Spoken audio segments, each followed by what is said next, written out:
Y entiendo pecado como el descuido, el rechazo o el rompimiento efectivo de esa comunión. En la práctica se concretiza en una acción u omisión consciente, voluntaria y libre contra la voluntad de Dios y su plan, una transgresión de su ley manifestada en su palabra o encerrada en su propia naturaleza. El punto de referencia, no lo olvidemos, es siempre Dios. Aunque el contenido de nuestras acciones o sus consecuencias nos dañen a nosotros mismos, a los demás o a la creación. El pecado lo ubicamos en pensamientos y planes conscientes promovidos y mantenidos, deseos voluntariamente fomentados y sostenidos, palabras, acciones y omisiones. Recuerden la oración que se hace al comienzo de la Eucaristía. Con conocimiento claro y consentimiento suficientemente libre.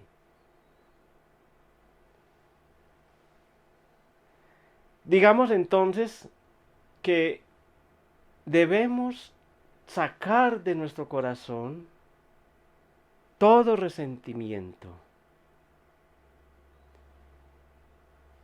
Perdónanos, como también nosotros perdonamos a los demás. Y eso lo decimos en esa oración bellísima del Padre Nuestro. Y Jesús nos dice que hay que perdonar, y no una ni dos veces, sino hasta 70 veces 7. Porque si no perdonamos, bloqueamos el perdón de Dios para nosotros. Este es el mandamiento que tenemos de Él.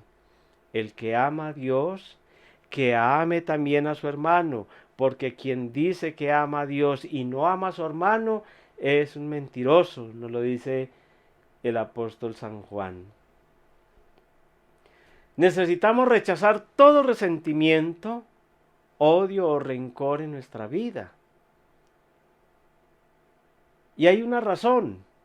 Esto impide la acción salvadora de Dios en nosotros.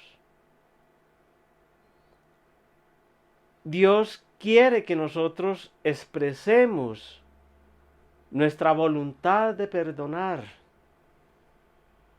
y Él sanará nuestras heridas y recuerdos. Repasemos desde el principio de nuestra vida qué daños e injusticia hemos recibido y de parte de quién, expresando explícitamente el perdón a cada persona en nuestro interior.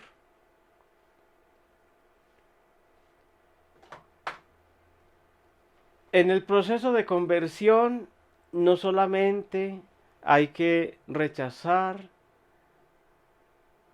todo resentimiento, odio, rencor. También tenemos que sacar de nuestra vida las obras de Satanás, que son acciones y actuaciones en terrenos que solo competen a Dios, o para los que únicamente Él tiene una respuesta válida y una solución auténtica y completa.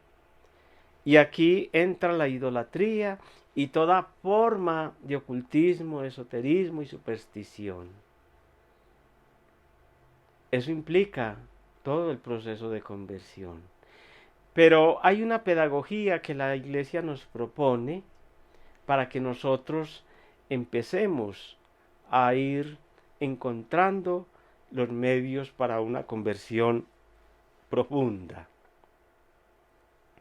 Y en esa pedagogía nos propone unos pasos.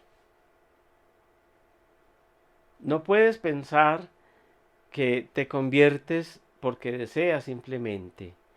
El convertirse incluye varios pasos. El primero es la experiencia del amor de Dios. Es el amor de Dios el que me mueve al reconocimiento y dolor de mis pecados. No el miedo, dice un poema anónimo. No me mueve mi Dios para quererte el cielo que me tienes prometido.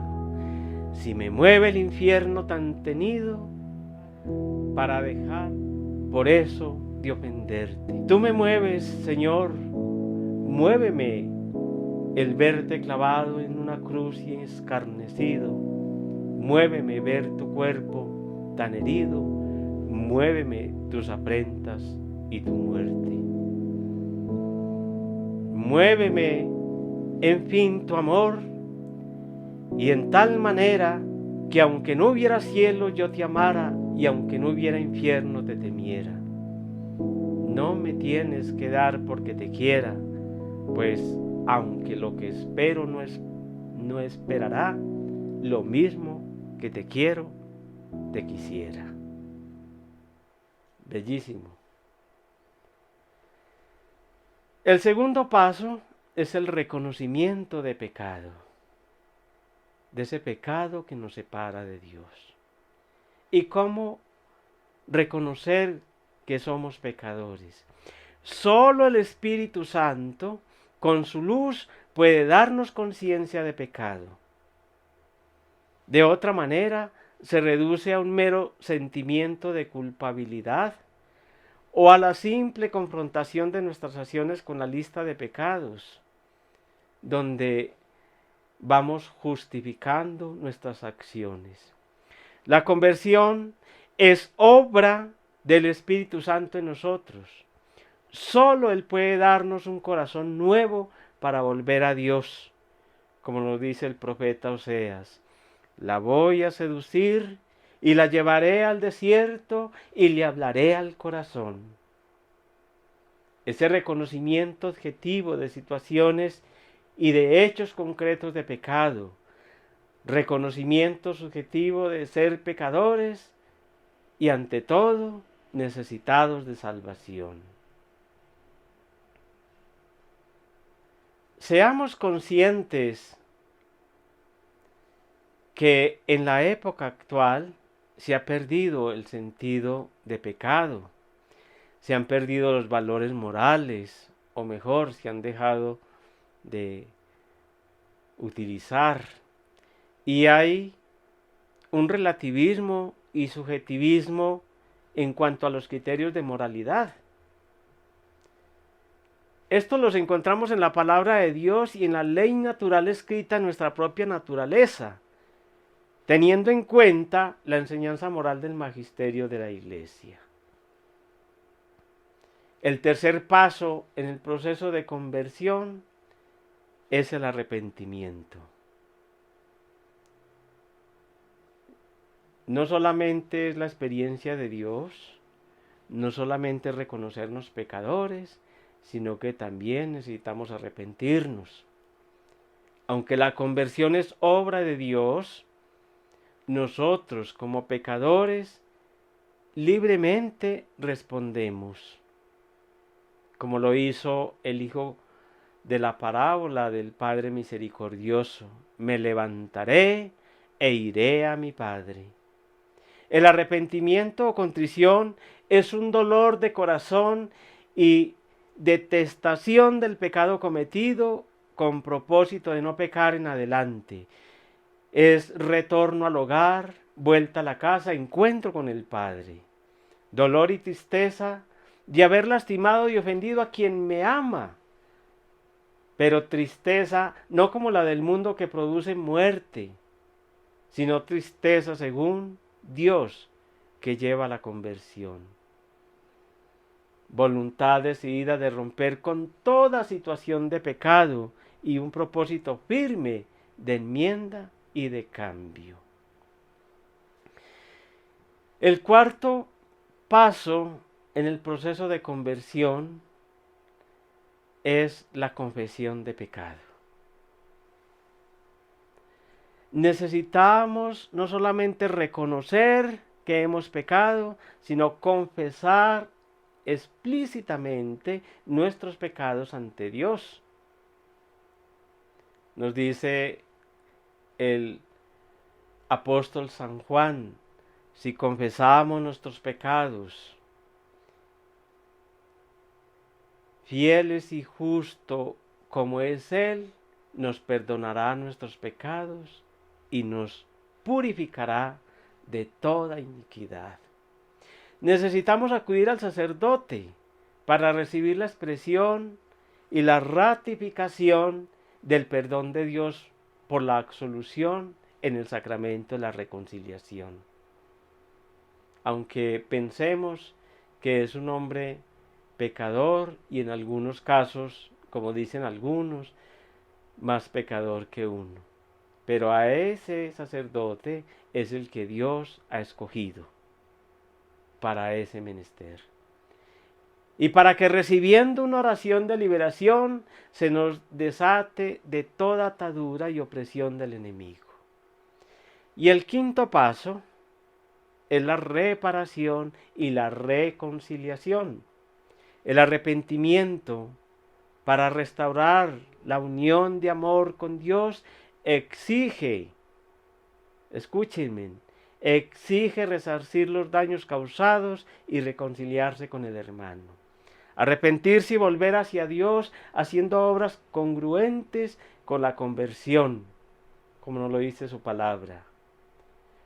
Un buen reconocimiento de pecado, arrepentimiento y una buena confesión implica voluntad de cambio y fidelidad. Fidelidad a Dios y que se note en nuestra vida concreta después de cada confesión. Con esos pasos que les acabo de describir, si los hacemos, los tenemos en cuenta, seguramente el proceso de conversión va a ir acentuándose de manera profunda en nuestra vida. Para esta semana los invito a que meditemos dos cosas muy puntuales. La primera, ¿cuáles son las consecuencias del pecado y cómo afectan mi vida y a los demás? ¿Me queda claro cuáles son las obras de Satanás de las cuales Dios me pide salir de ellas? Con esas dos interrogantes nos quedaremos esta semana hasta el próximo tema. Muchas gracias.